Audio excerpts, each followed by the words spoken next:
बिस्मिल्लाहिर्रहमानिर्रहीम। Welcome to my YouTube channel news point 78।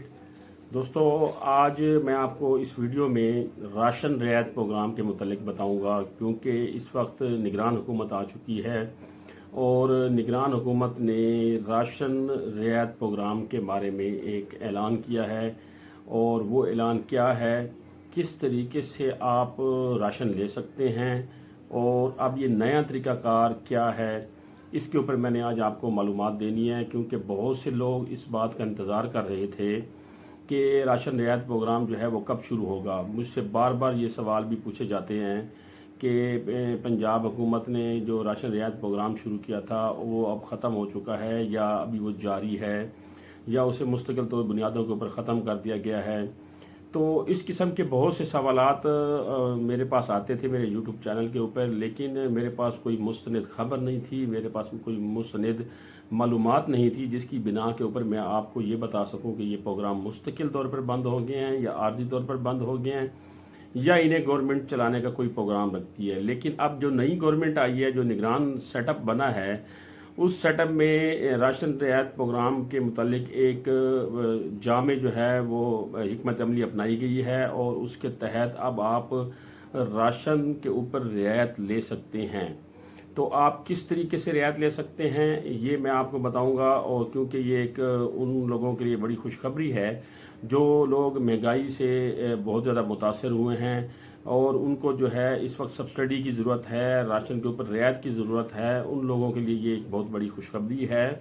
लेकिन उससे पहले मैं आपसे ये रिक्वेस्ट करता चलूँ कि अगर आपने मेरा यूट्यूब चैनल सब्सक्राइब नहीं किया तो बराए मेहरबानी से सब्सक्राइब करें, ताकि हर आने वाली मुस्तनद मालूमात आप तक बर वक्त पहुँच सके और आपके ज़रिए ये मालूमात दूसरे लोगों तक भी जा सके, ताकि दूसरे लोगों के लिए भी आसानियाँ पैदा हों।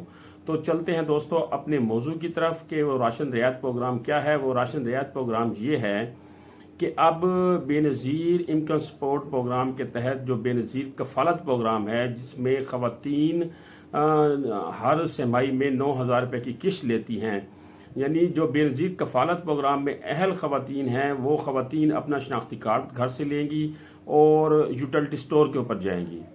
अब पहले ये होता था कि 5566 के ऊपर मैसेज करते थे, उसके ऊपर आपको एक रिप्लाई कोड आता था, वो कोड लेकर आप राशन रियायत से मुस्तफ़ीद होते थे। आप यूटिलिटी स्टोर के ऊपर जाते थे जहां आटा, चीनी, घी और दालों के ऊपर आपको सब्सिडी दी जाती थी। लेकिन अब इस नई आने वाली गवर्नमेंट ने यह तरीका कार ख़त्म कर दिया है। अब आपको 5566 के ऊपर मैसेज नहीं करना, बल्कि अपना शनाख्ती कार्ड लेना है। लेकिन ये बात जहन नशीन कर लें, ये बात जहन में रख लें कि आप उन ख़वातीन को यूटिलिटी स्टोर के ऊपर भेजेंगी या वो ख़वातीन यूटिलिटी स्टोर के ऊपर जाएंगे जो बेनज़ीर कफ़ालत प्रोग्राम में अहल हैं और रेगुलर बेनिफिशरी हैं और अपनी सेमाई किस्त ले रही हैं। तो वो अपना जाकर आईडी कार्ड दिखाएंगी और आईडी कार्ड के ऊपर उनको आटा, चीनी, घी जो है वो सब्सिडी प्रोग्राम के तहत दिया जाएगा, जहां पर आपको जो है वो घी रियायती कीमत पे दिया जाएगा, आटा रियायती कीमत पे दिया जाएगा और चीनी भी रियायती कीमत पे दी जाएगी और 7 दालें भी रियायती कीमत के ऊपर दी जाएंगी। दूसरी खरीदारी भी आपको वहाँ थोड़ी बहुत ही जो है स्टोर वाले एक तंग भी करते हैं और कहते भी हैं कि जी और थोड़ा सा सामान लें 500-1000 रुपये का, ताकि ये जो सब्सिडी वाला आपने जो आइटम लिए हैं इसके साथ जो है वो दूसरे आइटम भी आप खरीदें। तो अब आपने बेधड़क होकर घर से निकलना है, किसी कोड का इंतज़ार नहीं करना। आपने यूटिलिटी स्टोर के ऊपर जाना है, उन्हें कहना है जी मैं बेनज़ीर इनकम सपोर्ट की रेगुलर बेनिफिशरी हूँ, और उनको वो जाकर आपने अपना आईडी कार्ड देना है। वो सिस्टम में आपका आईडी कार्ड डालेंगे और आपको जो है वो ये कहेंगे कि आप ख़रीदारी कर सकती हैं। तो आप वहाँ पर 5 किलो घी और एक थैला जो है वो आटे का और 3 किलो से 5 किलो के दरमियान चीनी जो है वो सब्सिडी प्रोग्राम के तहत दे सकती हैं। तो ये नई अपडेट थी राशन रियायत प्रोग्राम के मुतालिक जो मैंने आप तक पहुंचाई। इस बारे में अगर आपके जहन में किसी किस्म का कोई सवाल हो तो मैंने नीचे हेल्पलाइन नंबर दे दिया है, वहाँ भी जाकर आप अपनी शिकायत दर्ज करा सकते हैं, जो कि यूटिलिटी स्टोर कॉरपोरेशन वालों का है। और मज़ीद आपने किसी किस्म का कोई सवाल पूछना हो तो मेरे यूट्यूब चैनल पर मुझसे भी पूछ सकते हैं। अगली इस तरह की मालूमाती वीडियो तक मुझे इजाज़त दीजिएगा। अल्लाह हाफिज़।